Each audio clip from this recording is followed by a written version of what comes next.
In this video, learn how to capture beautiful sunrise scenic shots as I prove it's worth your while getting up at the crack of dawn.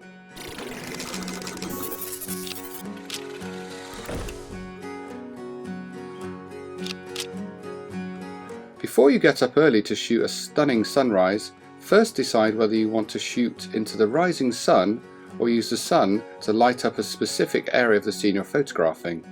Then you can plan your destination accordingly.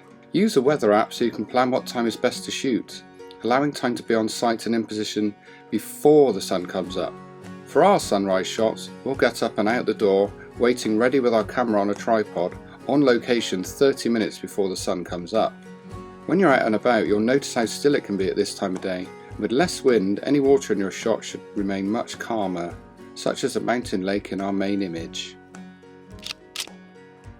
As well as knowing what time the sun will rise, the direction of the sunlight is equally important, so you can plan which angle of view is best to light up your location or for the sunrise to be in your background. We use the photographer's ephemeris, which is available on the desktop, or we also use the app on our smartphone.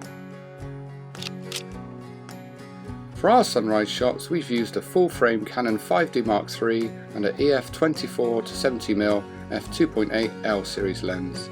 But you can use any Canon DSLR and standard zoom lens. You don't need fast lenses for scenic shots as you'll be working with narrow apertures. By shooting in AV mode, we can set our aperture accurately for the best exposure. For scenic sunrise shots, use narrow apertures around f8 to f11 for a good depth of field so shots are sharp from foreground to background. Expose for the brightest sun to avoid blown highlights. With light levels fairly low in the mornings and using a narrowish aperture, you end up with a fairly slow shutter speed, so it's best to use a tripod to ensure you capture shake-free, sharp sunrise shots. With your Canon DSLR on a tripod, you have both hands free to compose and expose using live view on your LCD. We'll compose our shot, then use the focus box, zooming in ×10 view, and we'll manually focus our lens until the most important area of our scene is sharp. Finally, with our image open in Photoshop, we then made some enhancements of our raw image in Adobe Camera Raw. We warmed up the white balance, then lifted exposure, shadows and whites, and dropped contrast, highlights and blacks down.